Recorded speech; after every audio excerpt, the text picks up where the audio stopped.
미래목회 포럼이 4차 산업혁명 시대 어떻게 목회할 것인가를 주제로 목회 세미나를 개최했습니다.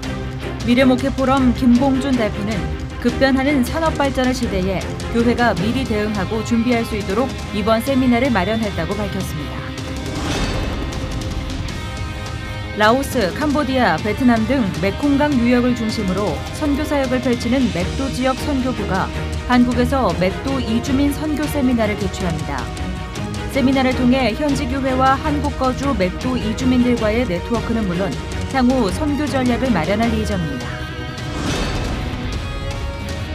현역 목회를 내려놓은 원로 목회자들의 간증을 만나봅니다.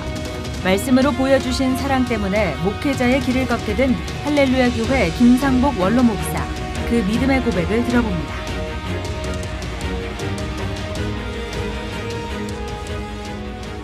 여러분 안녕하십니까? 대한성서공회가 발표한 자료에 따르면 지난해 세계적으로 반포된 성경 부수가 2016년에 비해 12%나 줄어든 것으로 나타났습니다. 이런 결과의 주 원인은 성경 보급이 가장 활발했던 미주 지역의 감소 때문인 것으로 확인됐습니다. 복음의 본질과 멀어져가는 시대, 그리고 성경책 수요 감소, 이 두 가지는 분명 관계가 있어 보이는데요. 믿는 이들 가운데 먼저 신앙의 본질이 회복되는 것 가장 시급한 일이 돼야 할 겁니다. 하루가 다르게 변해가는 4차 산업혁명의 시대 속에서 교회들의 향후 대응이 중요한 과제로 꼽히고 있습니다. 이번에 진행된 미래 목회 포럼 세미나에서는 영혼 구원과 영적 성숙이라는 본질에 목숨을 걸 때 4차 산업혁명은 오히려 기회가 될 수 있다는 메시지가 전해졌습니다. 조홍현 기자가 보도합니다. 지난 28일 진행된 미래목회 포럼 기획목회 세미나에서는 첨단 정보과학 시대에 자칫 관과될 수 있는 영혼의 문제에 대해 집중적인 논의가 진행됐습니다.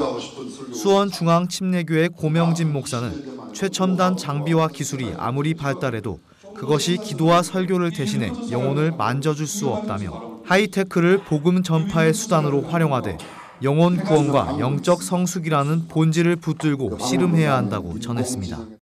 스마트폰을 통해서 복음을 전하는 게 도구가 된다면 그건 쓴다는 겁니다. 그러나 결국은 구원시키는 것은 하나님의 말씀 본질이라는 거죠. 하이테크를 이용하되 그것이 복음을 대신할 수는 없다. 최첨단 인공지능 기술이 인간의 노동력을 점차 대신해가고 있는 이 시대, 사람들의 일자리가 서서히 위협을 받으며 인류에게는 마음을 움직일 새로운 인재상과 함께 전략적인 대응이 필요하다는 의견이 제기되고 있습니다. 합동신학대학원 방선기 교수는 4차 산업혁명 시대에 기존의 많은 직업들이 사라지겠지만 하나님의 부르심은 변함없이 영원한 것이라며 다음 세대를 위해서는 직업과 진로를 교육하는 대신 하나님이 주실 소명에 대해 가르쳐야 한다고 강조했습니다. 대안이 뭐냐면 저는 평생 소명이라는 거죠. 그러니까 직장도 사라지고 직업도 사라지지만 하나님의 부르심은 영원히 이 진로 교육을 하나님의 소명 교육으로 좀 바꾸게 된다면은 참석자들은 다가올 변화의 시대 속에서 가장 필요한 것은 바로 영혼을 움직일 수 있는 힘임을 깨닫고 교회가 4차 산업혁명의 흐름을 적극적으로 활용해 복음 전파의 사명을 이어갈 것을 다짐했습니다. C채널 뉴스 조홍현입니다. 국제이주자 선교 포럼에 따르면 현재 한국의 국제 결혼 가정은 약 27만여 가정이라고 추산됩니다. 심화되는 다문화 사회 속에서 이주자들의 자녀를 위한 교육과 사역이 교회의 역할로 요구되고 있습니다. 보도에 김보림 기자입니다. 국제이주자 선교 포럼은 지난 4월 기준으로 현재 한국의 국제결혼 가정이 약 27만 가정에 달하며 이들의 가정에서 출생한 자녀들은 약 30만 명이라고 발표했습니다. 이처럼 다민족 다문화 사회가 심화되고 깊어지며 민족과 문화 간의 충돌과 다양한 사회적인 과제들이 요구되고 있는 가운데 교회를 통한 이주민 자녀 교육이 시급한 것으로 나타났습니다. 많은 세계 사람들이 주요 간문 도시들마다 좀 몰려들고 있고 이동이 아주 활발해지고 있습니다. 그 우리들의 자녀들의 문제를 어떻게 할 거냐. 그게 국가의 문제고 또 우리 가정의 문제고 우리 교회의 문제가 되면서 박 소장은 다음 세대를 위한 대안으로 한국 내 이주 배경 자녀들에 관한 돌봄과 교육을 제시하기도 했습니다. 이를 위해 한국교회와 이주민교회들은 교회학교 교육을 통해 말씀에 근거한 사랑과 양육에 힘써야 한다고 덧붙였습니다. 또 이주민 자녀 교육을 위한 방법으로 신앙의 정체성 형성을 위한 기독교 교육의 필요성도 언급됐습니다. 월드미션대학교 최윤정 교수는 기독교 교육은 인본주의 교육과 달리 인간의 존재론적 질문에 대해 명쾌한 답을 줄 수 있기 때문이라며 성경에는 하나님의 자녀된 우리의 정체성에 대해 정확한 답을 주고 있다고 강조했습니다. CH채널 뉴스 김보림입니다. 이어서 그 밖의 교계 소식 전해드립니다. 반동성애 기독시민연대와 예장통합 동성애 반대 대책위 등 기독시민단체들이 한국기독교교회협의회가 지난 28일 개최한 차별과 혐오의 시대 한국교회 인권교육 토론회를 규탄했습니다. 이들은 성명을 통해 NCCK는 성경의 가르침에 정면으로 도전하며 동성애를 인권 문제로 호도하려는 시도를 하고 있다며 비윤리 성중독 문제인 동성애를 인권 문제로 규정해 기독교인들을 혼란에 빠뜨리는 만행을 사과하라고 촉구했습니다. 이날 반동성애 연합단체들의 시위 속에서 인권교육 토론회는 정상적으로 개최되며 한국교회와 인권의 가치, 충남 인권조례 현황과 차별 등에 대해 비판적 논의가 진행됐습니다. 반동성애 연합은 기자회견 후 토론회를 진행 중인 NCCK 관계자에게 성명서를 직접 전달하며 동성애 옹호 행사 규탄과 토론의 즉각 중지의 뜻을 밝혔습니다. 1973년 100만여 명이 참석한 대규모 집회를 인도해 한국교회의 부흥을 견인한 고 빌리 그레이엄 목사의 아들인 프랭클린 그레이엄이 2020년 10월 한국에서 집회를 엽니다.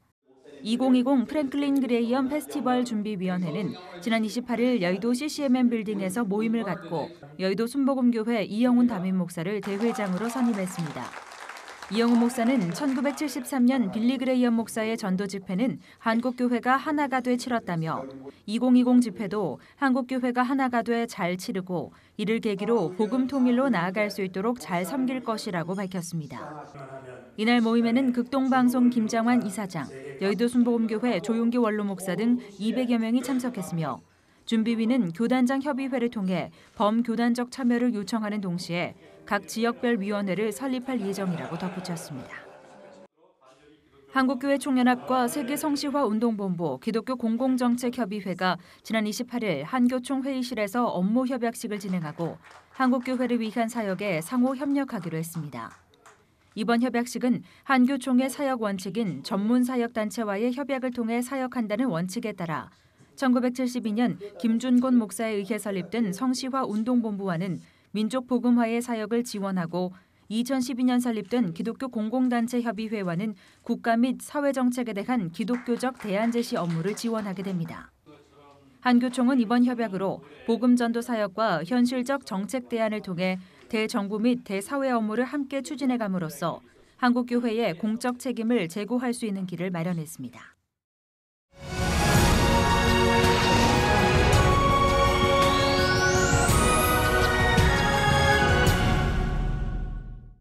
미션 하나님의 사람들. 이 시간에는 메콩강 지역과 연하여 있는 국가들의 상황과 선교 전략을 알아봅니다. 맥도 지역 선교회 장환익 선교사님, 최종순 목사님 두 분 모시고 관련 말씀 나누겠습니다. 안녕하십니까? 안녕하세요. 안녕하세요. 네, 반갑습니다. 두 분 먼저 각각 본인 소개부터 부탁드리겠습니다.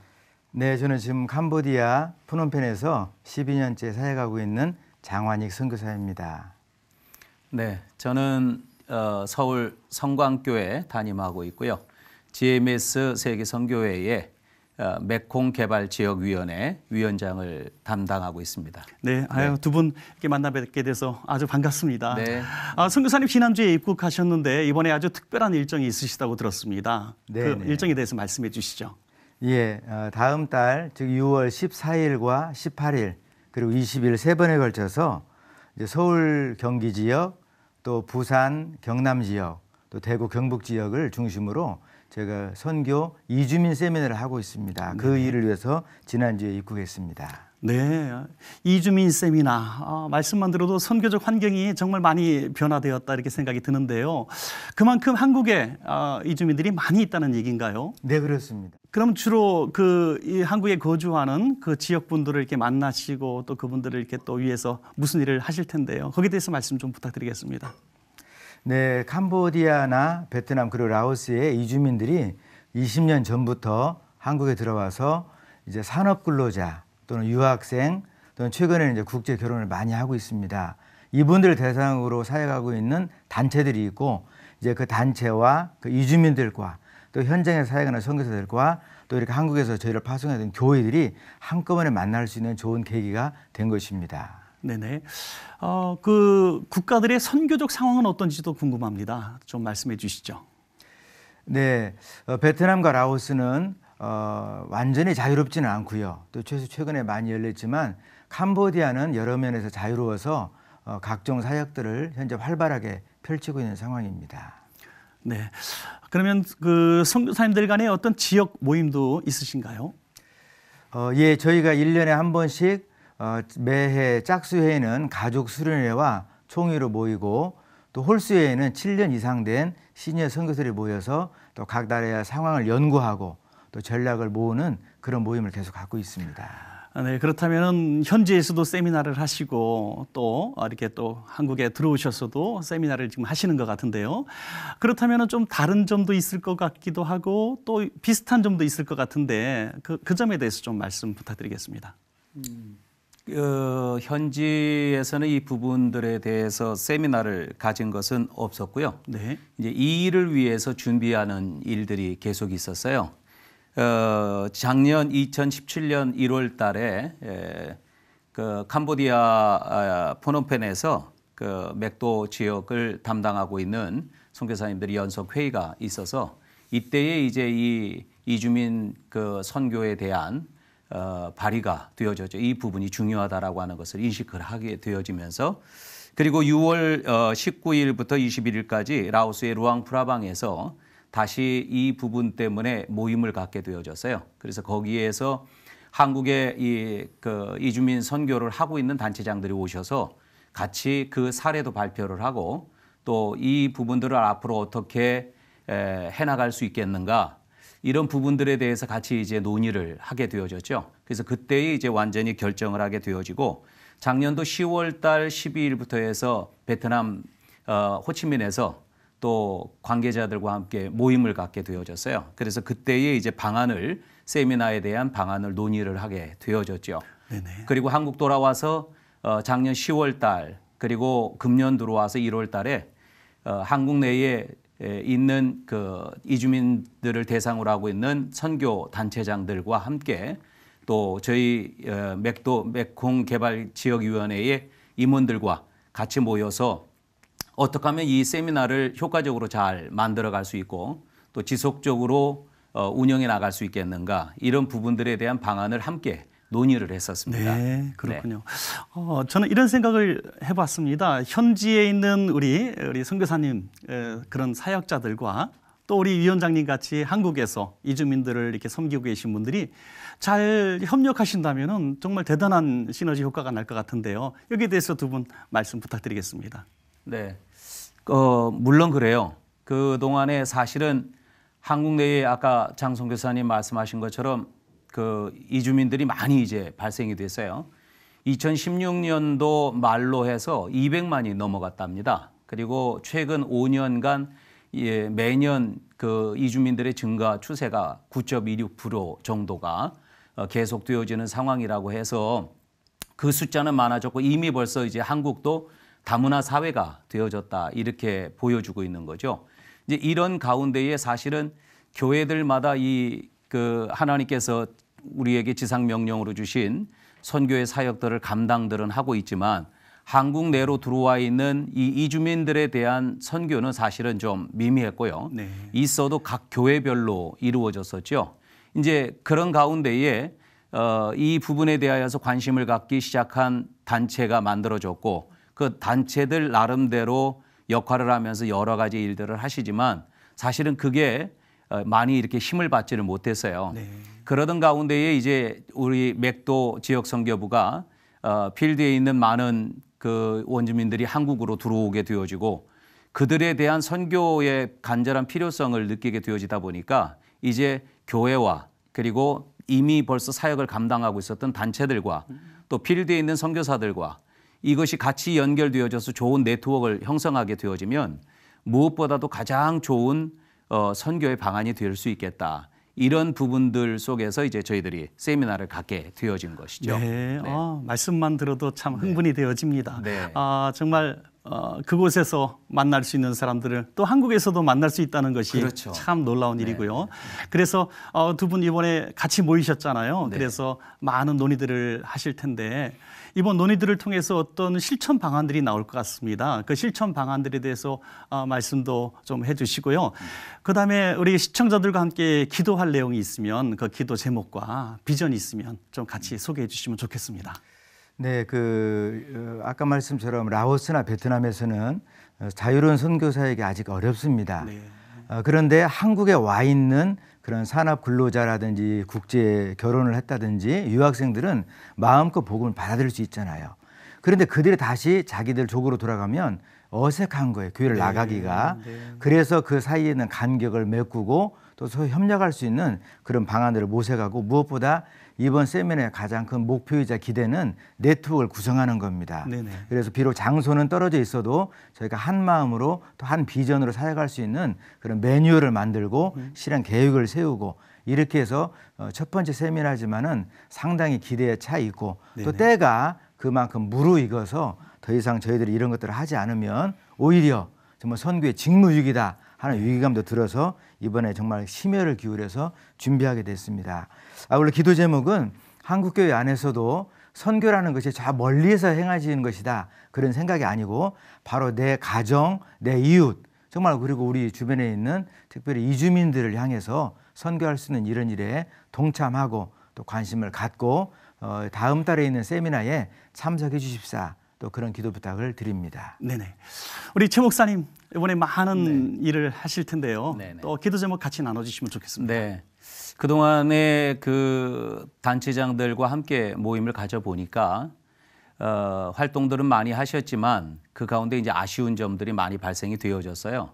그것은 그 필드에 있는 선교사님들하고도 똑같은 것이었는데 한국에 나와 있다가 이분들이 다시 이제 그 본국으로 돌아가게 되어지면 여기서 교회를 다니고 세례까지 받은 분들인데도 다시 나라로 돌아가면 신앙을 이어가지 못하는 그런 네네. 안타까움도 있고 또 현지에서 선교사님들에 의해서 신앙을 갖게 되어진 사람들이 한국으로 오게 되어졌을 때 여기에서 또 이어서 계속해서 제자 훈련이 되어지는 일들을 바라고 있는데 이것도 원활하지를 못했다고 그래요.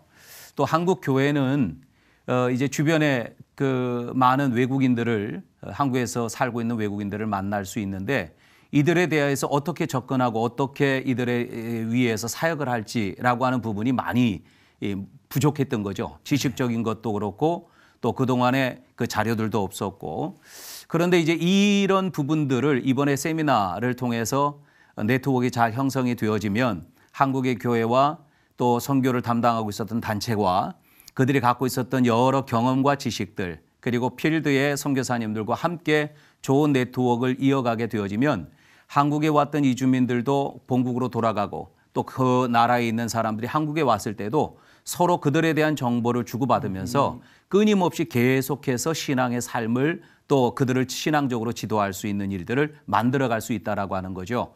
그래서 이제 이번에 그 저희들이 좀 더 많은 도시에서 세미나를 갖기를 원했지만 아직까지는 이해가 많이 부족해요. 네네. 그래서 이번 기회를 통해서 저희가 준비하고 있는 네트워크가 잘 형성되어져서 우리 선교지와 그리고 한국에 있는 전문 단체들과 또 현지에 있는 우리 교회들과 서로 협력이 잘 되어지면서 정보가 서로 간에 끊임없이 주고받아지는 네트워크가 계속 운영될 수 있도록 하는 것과 또 하나는 이번 세미나를 통해서 지역 주변에 있는 이주민들을 만날 수 있는 교회 성도들이 함께 관심을 가져주시고 또 이 일을 통해서 어떻게 우리 또 참여할 수 있을까 또 우리 교회에 오신 외국인들을 지도하기 위해선 어떤 방안들이 있을까라고 하는 정보를 좀 많이 얻어가시면 네네. 좋겠다 싶고 또 앞으로도 함께 동참하시면 더 좋겠다라고 하는 바람을 가지고 있습니다. 네, 너무 감사합니다.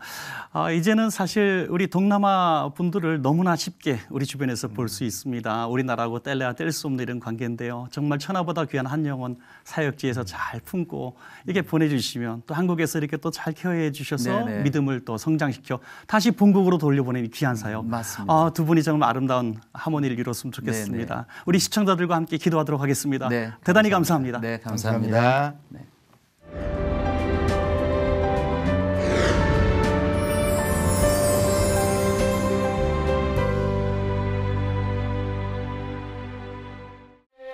예레미야 31장 3절 그 한마디가 있는데 내가 너를 영원한 사랑으로 사랑하느니라. 그 말이 있어요. 난 그 말이 너무 좋아. 내가 하나님의 사랑을 확실히 몰랐을 때는 갈등이 많았어요. 하나님 나를 좋아할까 의심도 많았고 이런 나를 어떻게 하나님 사랑할 수 있나 이런 갈등이 많이 있어. 젊었을 때 25살 때 한번 주일날 예배를 드리는데 성찬 예식을 했어요. 근데 그날은 내가 성찬을 받을 마음의 준비가 안 돼 있었어요. 근데 제일 먼저 장로님께서 성찬을 가지고 나한테 맨 먼저, 왜냐면 내가 그때 교회 성가대 피아니스트였거든요. 그 피아니스트한테 제일 먼저 가져오는 거예요. 나는 전혀 준비가 안 돼 있는데. 그래서 이걸 먹나 받나 어떡하나 이거 뭐 다 가는데 이거 순간적으로 하나님께서 제 마음속에 내가 너를 영원한 사랑으로 사랑하느니라. 네가 훌륭한 청년의 입장을 사랑하는 것이 아니고 내가 하나님이고 내가 하나님이기 때문에 너를 사랑하는 거야. 그날 그냥 그동안의 모든 갈등이 완전히 해소되고 무거웠던 짐들이 없어져 버리고 그날 제가 피아노도 못 치고 그냥 성찬을 그대로 받아가지고 그냥 먹고는 그 바닥에 주저앉아서 얼마나 감사하면서 회개도 하고 하나님께 감사드리면서 그때 비로소 그 하나님의 사랑을 알게 되니까 완전히 세상이 달라진 거예요. 세상이 변하니까 그래서 이제 하나님을 좋아하게 됐어요. 좋아서 따라다니다 보니까 어느 날 목사가 되더라고요.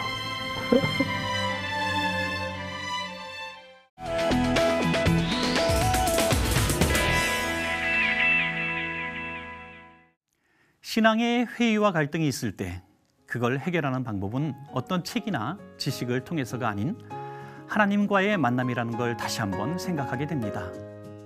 우리 믿음의 여정이 이렇게 주님과 동행하는 하루하루이길 기도합니다. 시 채널 매거진 굿데이는 여러분이 함께하는 방송입니다. 아래 전화번호와 이메일로 언제든지 연락주시기 바라고요. 인터넷을 통해서도 저희 방송을 다시 보실 수 있습니다. 오늘 순서는 여기까지입니다. 시청해주신 여러분 고맙습니다.